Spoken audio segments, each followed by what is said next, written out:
Evangelho de João, capítulo 1.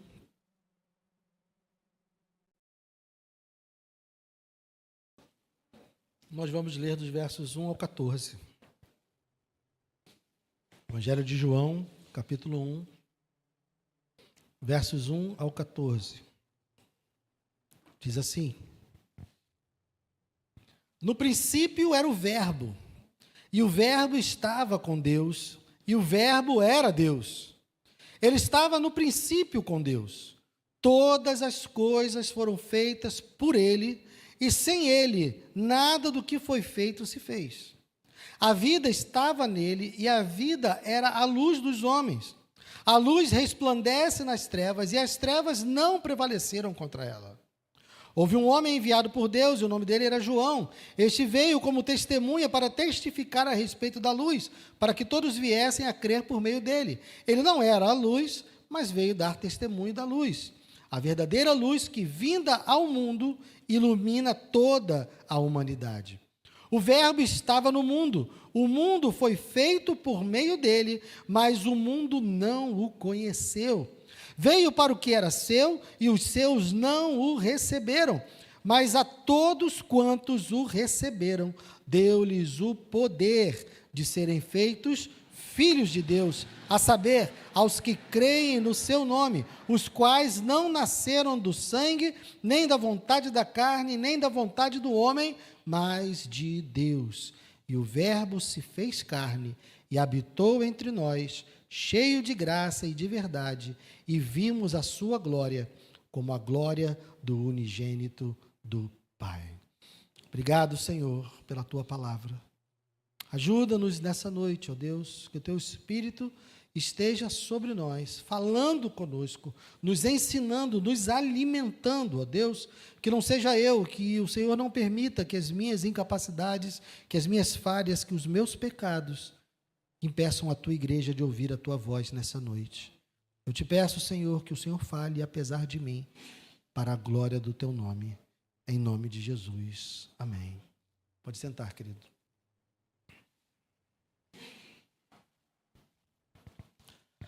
O Natal, para o mundo, é algo que é um bom momento para se ganhar dinheiro com presentes, e se apresenta uma cultura de amor, mas um amor que não tem nada a ver com o amor de Deus.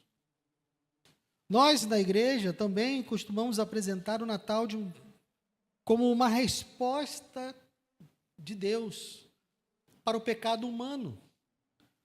Mas, embora isso seja verdade, embora Deus tenha realmente enviado Jesus para que os nossos pecados fossem perdoados, João nos convida a olhar um pouco mais fundo para essa realidade. Jesus realmente veio para nos livrar da condenação do pecado, mas nós vamos ver que o propósito de Deus ao remover o pecado é o que realmente importa. Antes de Maria, antes de Belém, antes da queda, antes da criação, já tinha amor. Deus já vivia em plena comunhão de amor, porque você sabe que o nosso Deus é um Deus triuno. Antes de haver qualquer coisa, já havia Pai, Filho e Espírito Santo. E isso é da constituição de Deus. O amor é o que Deus é, porque ele já se relaciona desde a eternidade nas três pessoas com amor profundo e completo e pleno. João quer que nós entendamos isso, que a encarnação do Filho é uma consequência de algo que já foi determinado antes da criação de todas as coisas, por causa do amor.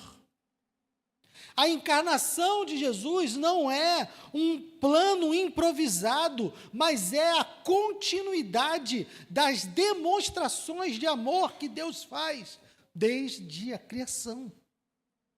Um amor que nunca recuou, mas que, pelo contrário, sempre avançou por cima da rejeição do ser humano. Embora Deus tenha se apresentado em amor, o ser humano rejeita esse amor. Então nós vamos ver, e você vai perceber vários paralelos entre esse texto de João e o texto da criação que está lá em Gênesis. João faz isso de maneira proposital, para que haja o entendimento de como Deus e Jesus, a criação e a nova criação, estão todas ligadas dentro do mesmo propósito. Então veja, ele começa o texto dizendo: no princípio era o verbo estava com Deus e o verbo era Deus. Ele estava no princípio com Deus. João deliberadamente nos leva ao faça-se, ao haja luz. No princípio era. Se você for lá em Gênesis, no princípio criou Deus os céus e a terra. E aqui, no princípio, era o verbo estava com Deus, o verbo era Deus, e ele estava no princípio, lá no princípio, com Deus.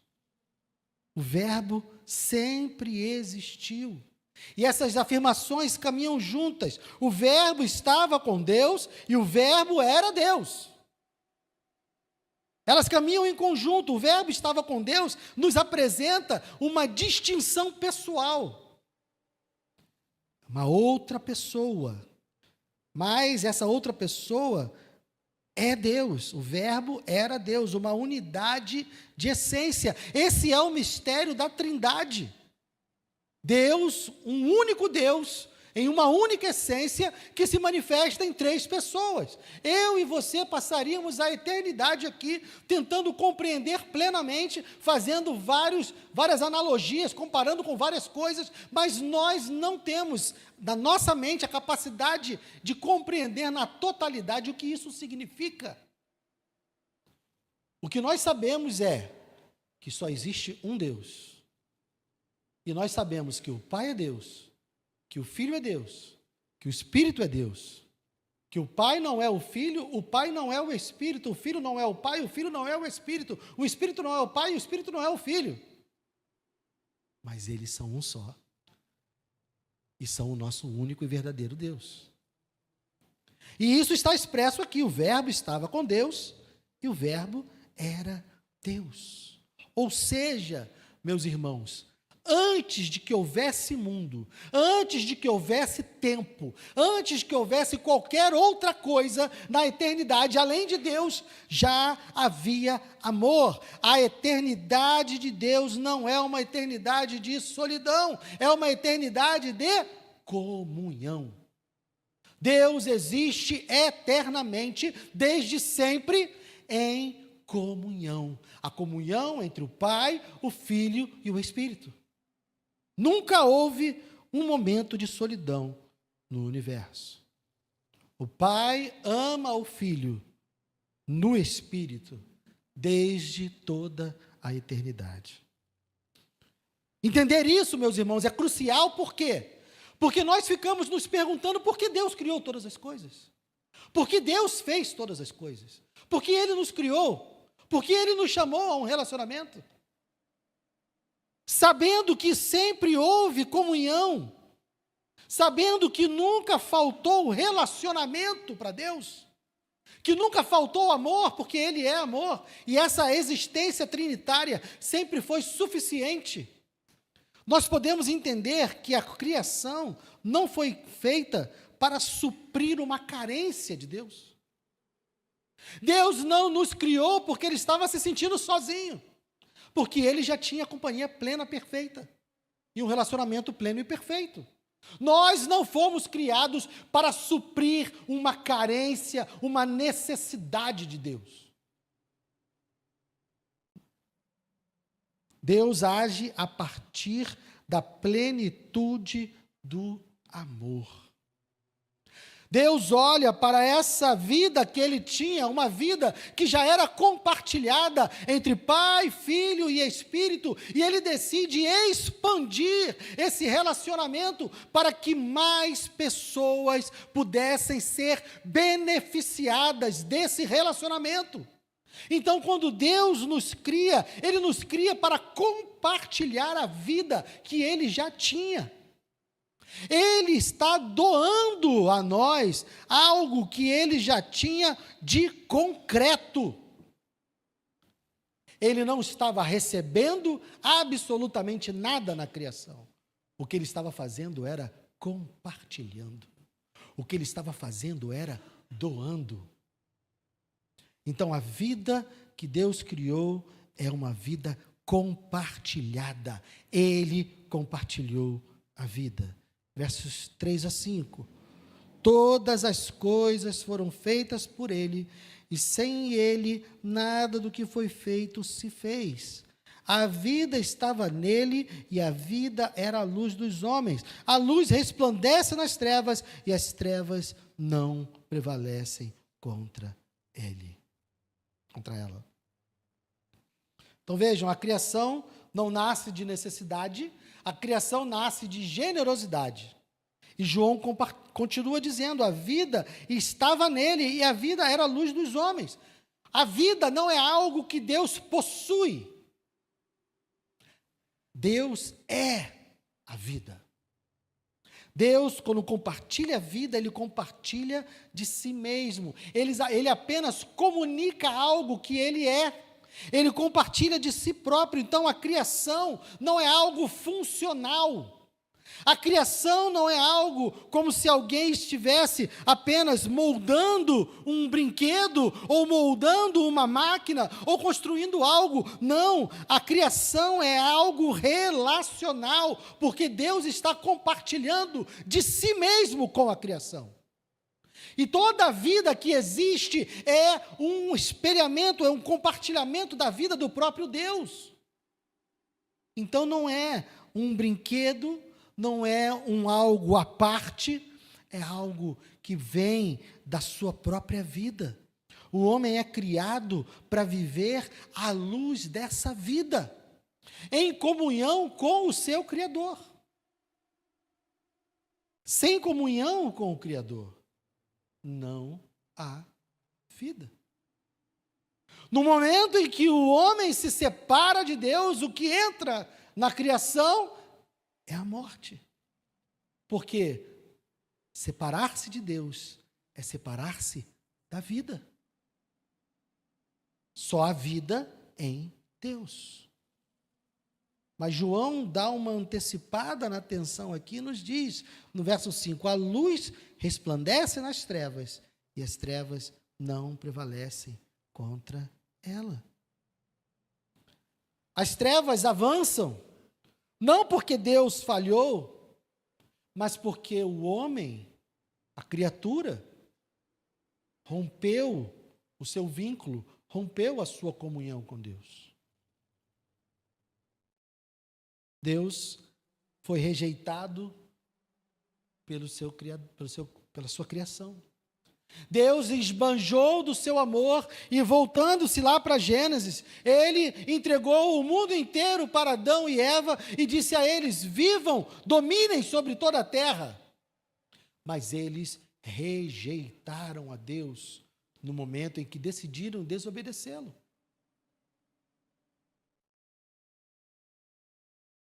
E isso aponta para a descrição que João faz aqui da vinda de Cristo. Versos 10 e 11. O Verbo estava no mundo, o mundo foi feito por meio dele, mas o mundo não o conheceu. Veio para o que era seu, e os seus não o receberam. Percebam que o Criador não foi rejeitado apenas lá no Gênesis. A tragédia da queda acontece no Gênesis porque a criação rejeita o Criador. A criação dá volta as costas para o amor do seu Criador. e decide viver a sua própria vida. E o Criador vem e encarna para resgatar o seu povo, resgatar a criação. E novamente é rejeitado. O Deus que vinha na viração do dia para ter com Adão e Eva, foi rejeitado no Gênesis, foi rejeitado no Éden. E o Deus que encarna e vem viver a vida do homem para poder salvá-lo, também é rejeitado. Veio para o que era seu e os seus não o receberam. É mais do que ignorância, é mais do que falta de conhecimento, é rejeição ativa. Eles rejeitaram mais uma vez o Criador. Eles fecharam a porta para o Criador. Mais uma vez. É só para vocês perceberem os paralelos que há entre o texto de João e o texto de Gênesis. O pecado, então, ele não é apenas uma desobediência qualquer. Ele é uma rejeição ao Criador e uma ruptura na comunhão. E se rompe a comunhão, perde-se a vida. Então o homem morre no Éden. Por quê? Porque se separa da vida, porque rompe com a vida, porque rejeita a comunhão com a vida, e o homem permanece morto quando Jesus veio ao mundo. Por quê? Porque rejeita e não tem comunhão com a vida. É uma recusa de viver a vida que Deus dá. É uma rejeição ativa a viver a vida que Deus quer que vivamos. Então Deus se doa em amor quando cria todas as coisas no Gênesis, e é rejeitado.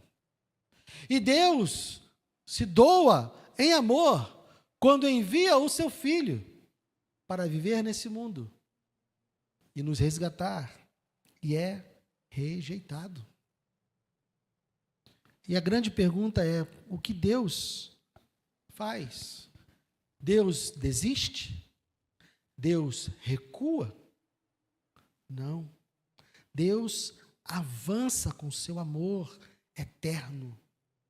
Deus supera a rejeição do ser humano, porque Ele está determinado a compartilhar do seu amor. E Ele supera a rejeição do ser humano. Versos 12 a 14. Mas a todos quantos o receberam, deu-lhes o poder de serem feitos filhos de Deus, a saber, aos que creem no seu nome, aos quais não nasceram do sangue, nem da vontade da carne, nem da vontade do homem, mas de Deus. E o Verbo se fez carne e habitou entre nós, cheio de graça e de verdade, e vimos a sua glória, a glória do unigênito do Pai. Onde houve rejeição, meus irmãos, houve um plano de salvação. Lá no Éden, quando o homem rejeita a Deus, Deus traz os seus decretos punitivos, mas diz que o descendente da serpente e a descendência da mulher seriam inimigas, e que o descendente da mulher iria esmagar a cabeça da serpente, embora a serpente lhe ferisse o calcanhar. E ali Deus já havia determinado que o seu amor iria vencer. Onde houve rejeição, Deus oferece a adoção. Deus oferece a todos aqueles que o rejeitaram. Deus oferece a todos aqueles que viraram as costas para Ele. Deus oferece a eles o poder de serem feitos seus filhos. Onde houve ruptura, Deus oferece filiação. Porque não se engane, meu irmão e minha irmã, o que o mundo diz, que todos são filhos de Deus, isso é mentira. A palavra nos diz que somente aqueles que receberam o poder de serem feitos filhos de Deus, a saber, aos que creem no seu nome. Só é filho de Deus quem crê no nome do Senhor Jesus. Os outros ainda estão rejeitando, ainda estão virando as costas para o amor. É interessante, irmãos, pensar.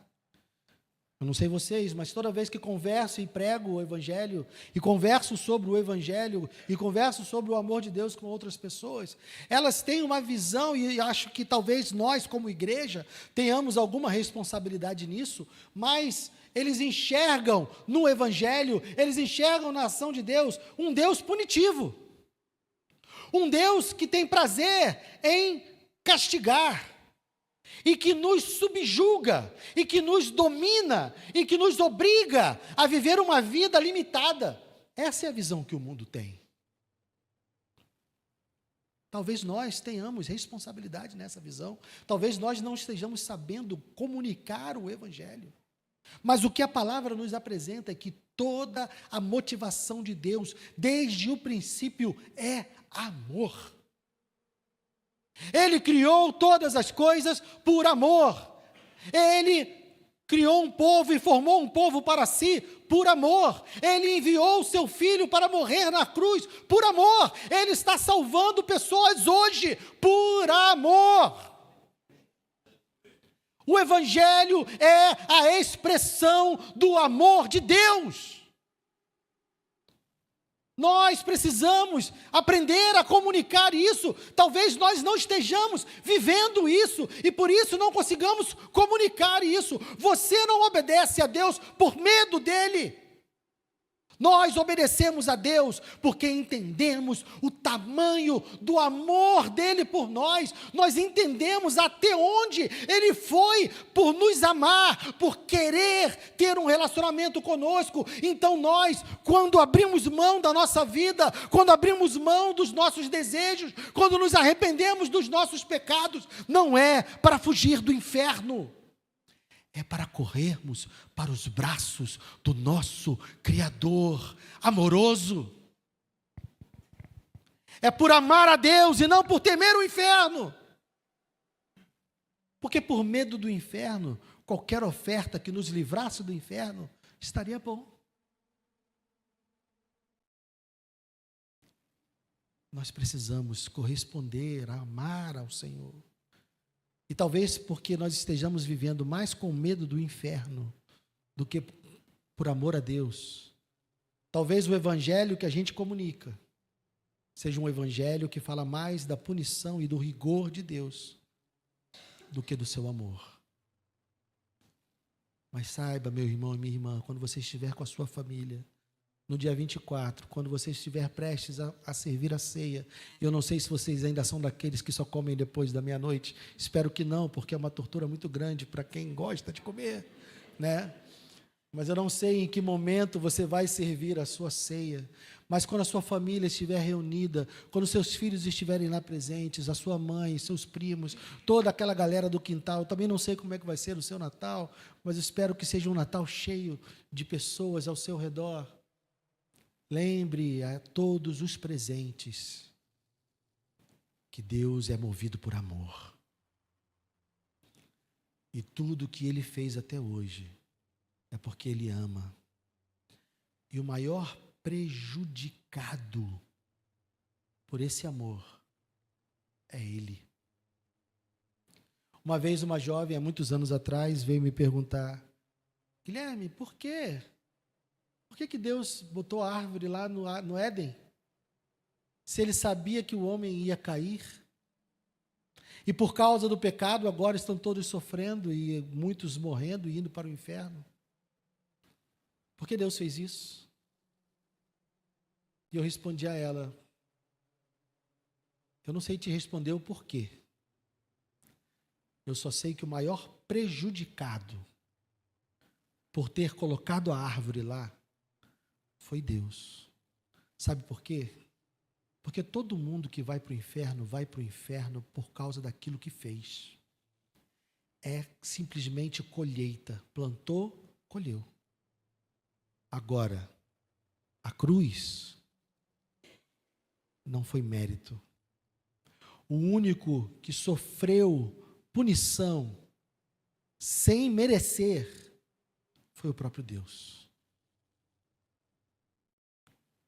Então, o nosso Deus sabia que ao nos criar, Ele precisaria se sacrificar. Pense sobre isso.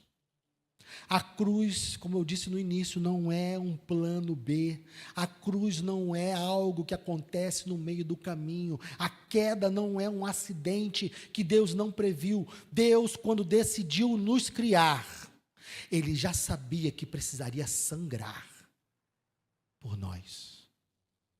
Isso é amor.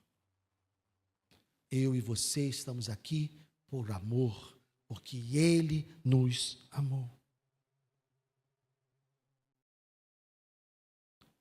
O amor não recuou. Foi rejeitado no Éden.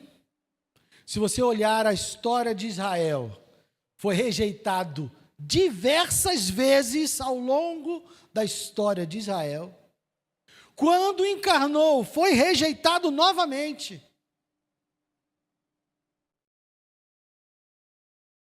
Mas Ele não recuou. Ele continuou avançando. E avançou até a cruz. E quando tudo estava consumado, e Jesus diz, está consumado. Jesus ressuscita, e Deus o coloca à sua destra e dá a Ele todo o domínio. E Jesus Cristo agora é Senhor. Isso, meus irmãos, é por amor. É o avanço do amor. Foi necessário que o Filho morresse para que o amor vencesse. E o amor venceu na cruz. E agora, todo aquele que crê no Senhor Jesus, todo aquele que confessa o nome de Jesus como seu Senhor e Salvador, é amado por Deus, tem os seus pecados perdoados e todo o empecilho, toda a barreira é retirada. Então percebam o que eu disse no começo, Jesus veio tirar o nosso pecado, sim, mas esse não é o fim em si mesmo. Jesus veio tirar o pecado porque o pecado impedia a nossa comunhão com Deus. O que Deus quer é comunhão contigo. Os pecados foram perdoados para que Deus tivesse comunhão contigo. Você pode orar porque Deus se sacrificou para que você pudesse orar. Você pode ouvir a voz de Deus por meio da palavra, porque Ele se sacrificou para que você pudesse ler e orar e conversar com Ele por meio da palavra. Sabe aquilo que nós não fazemos? Aquela oração que nós não fizemos? Aquela leitura bíblica que a gente não faz. É como se nós pegássemos tudo que Deus fez e disséssemos: valeu, deixa aí, depois eu faço. Estamos também rejeitando aquilo que Deus pagou um preço altíssimo para que nós pudéssemos ter com Ele. Toda manhã que acordamos e não nos lembramos do nosso Deus, estamos rejeitando ativamente aquilo que Ele fez por nós. Todas as vezes que não nos aproximamos da palavra e rejeitamos o relacionamento, ouvir o que Ele tem a dizer, aprender o que Ele tem a dizer, estamos rejeitando o relacionamento que Ele comprou com preço de sangue. Amamos a Deus? Correspondemos ao amor de Deus? Mas saiba que Ele não vai recuar. Ele continua chamando você, como o salmista lá no Salmo 84 dizia: vamos à casa do Senhor, o Deus que te ama, o Deus que te salvou, continua te chamando. Ore, fale comigo, leia a minha palavra, ouça o que eu tenho a dizer. Ele continua chamando você, por quê? Porque Ele não desistiu no Éden, Ele não desistiu na cruz, e Ele não vai desistir hoje. Ele continua querendo você, Ele quer você.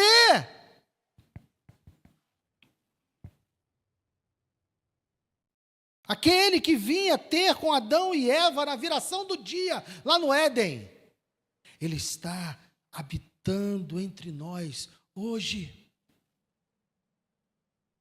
Deus não falou apenas do céu. Deus não foi apenas uma voz que proclamou lá nos céus e disse algo. Ele não apenas enviou uma mensagem, Ele entrou na história. Verso 14, e o verbo, aquele que estava no princípio com Deus, aquele que estava com Deus, aquele que era Deus, aquele por meio de quem todas as coisas foram feitas, o verbo se fez carne e habitou entre nós, cheio de graça e de verdade, e vimos a sua glória, glória como do unigênito do Pai. Essa palavra habitou, e eu já disse algumas vezes, e talvez você já tenha escutado em outro lugar, essa palavra habitou, ecoa a ideia do tabernáculo. O tabernáculo, e para quem ainda não leu, espero que todos tenham lido, mas lá, quando o povo estava peregrinando no deserto, Deus mandou que eles construíssem um tabernáculo. E quando eles construíram esse tabernáculo, a glória de Deus encheu o tabernáculo. E eles, como um povo que migrava, porque eles estavam peregrinando pelo deserto, e eles desmontavam e montavam, desmontavam e montavam. Mas o tabernáculo representava a presença de Deus no meio do seu povo. Israel, como povo, como nação, podia dizer que Deus habitava no meio deles por causa do tabernáculo. Então, quando João usa aqui essa expressão, que foi traduzida como habitou, ele está nos dizendo que Deus armou a sua tenda entre os pecadores. Deus decidiu morar conosco. E o Natal, meus irmãos, é isso. O Deus da comunhão eterna, aquele que sempre viveu em comunhão com o Pai, Filho e Espírito Santo, aquele que sempre viveu em amor, aquele que sempre viveu em relacionamento, aquele que sempre viveu em comunhão, Ele decidiu carregar a nossa carne para nos trazer de volta a sua vida e ter de volta conosco a comunhão.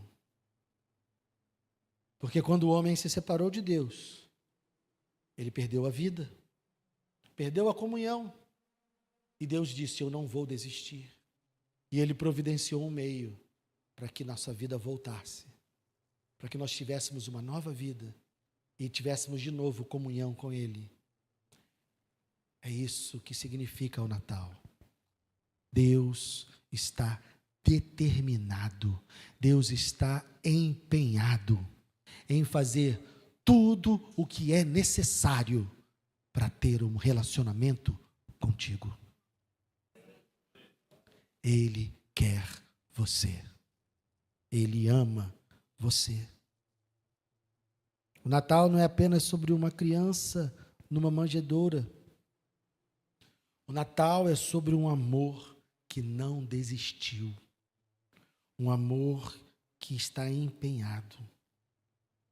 Eu não sei como está a sua vida hoje, meu irmão e minha irmã. Não sei como você entrou aqui hoje. Mas nós vivemos num tempo difícil. Porque vivemos num mundo cheio de pecados. Não sei se a sua família está quebrada. Não sei se os seus relacionamentos estão rompidos. Não sei se você vive uma vida solitária, mesmo cercado de gente. O que eu sei é que o Deus que sempre viveu em comunhão, quer ter comunhão com você. E se você se voltar para Ele, você nunca estará sozinho. Se você o abraçar, se você reconhecer os seus pecados, confessá-los e confessar Jesus como seu Senhor e Salvador, você nunca estará sozinho. O Deus Criador está contigo, o Deus Triuno não está nos chamando para observar de longe, o Deus Triuno está nos chamando para participar da sua comunhão. O mesmo relacionamento que o Pai tem com o Filho, que o Pai tem com o Espírito, que o Filho tem com o Pai, que o Filho tem com o Espírito, que o Espírito tem com o Pai, que o Espírito tem com o Filho. Esse mesmo relacionamento Ele quer incluir você. Não é algo irreal. Não é um conto de fadas, é o Deus vivo te chamando para um relacionamento. Receber Cristo é mais do que receber uma doutrina. Receber Cristo é mais do que receber uma ideia, uma ideologia. É ser trazido de volta à mesa da comunhão com o Deus triuno. É Ele colocando novamente um prato na mesa. Haviam 3 pratos na mesa. E agora tem mais um para você. Se assentar com Ele todos os dias. Todo o tempo. Ele está com o prato à mesa. Isso só foi possível porque o Verbo se fez carne. Isso só foi possível porque o amor eterno não recuou. Isso é possível porque a comunhão foi restaurada pela graça. Então, lembre-se, o Natal proclama que Deus não desistiu do seu plano e Ele está determinado. O Natal proclama que o Deus que ama não foi vencido pela rejeição do homem. Ele vence a rejeição do homem. E que Deus permaneceu fiel ao seu amor eterno. Então o Verbo se fez carne para que os pecadores se tornassem filhos. O Verbo se fez carne para que estrangeiros fossem incluídos na nação, no povo de Deus. O Verbo se fez carne para que a comunhão fosse restaurada. Ele é a solução para todas as rupturas. Ele é a solução para todas as separações. Está separado da sua família, está rompido com seus filhos, está rompido com seus pais, está separado de quem quer que seja. Ore, clame e pregue, porque é o Evangelho de Deus que vai restaurar e derrubar qualquer barreira que existe. E é o Evangelho do Senhor, o amor de Deus, que tem o poder para restaurar todos os relacionamentos. Amém? Vamos orar. Pai amado, obrigado por não desistir de nós, Senhor. Todos os dias eu dou razões para o Senhor desistir de mim. Todos os dias eu dou razões para o Senhor olhar e dizer, não vale a pena. Mas o Senhor não desiste. O Senhor continua dizendo, eu vou restaurar. Obrigado, meu Deus, por esse amor invencível, esse amor que ninguém pode derrotar, que ninguém pode impedir, que ninguém pode tomar ou roubar. Obrigado, Deus, por esse amor que venceu todos os obstáculos e continua vencendo corações endurecidos, e continua transformando mortos em vivos, continua tirando corações de pedra e colocando corações de carne, continua ressuscitando mortos. Obrigado, meu Deus, que nesse Natal nós não nos esqueçamos do teu amor e da tua graça. E que nós possamos anunciar esse amor e essa graça, porque estamos vivendo, de fato, nas nossas vidas. Obrigado, meu Deus. Te louvamos e te agradecemos em nome de Jesus. Amém e amém.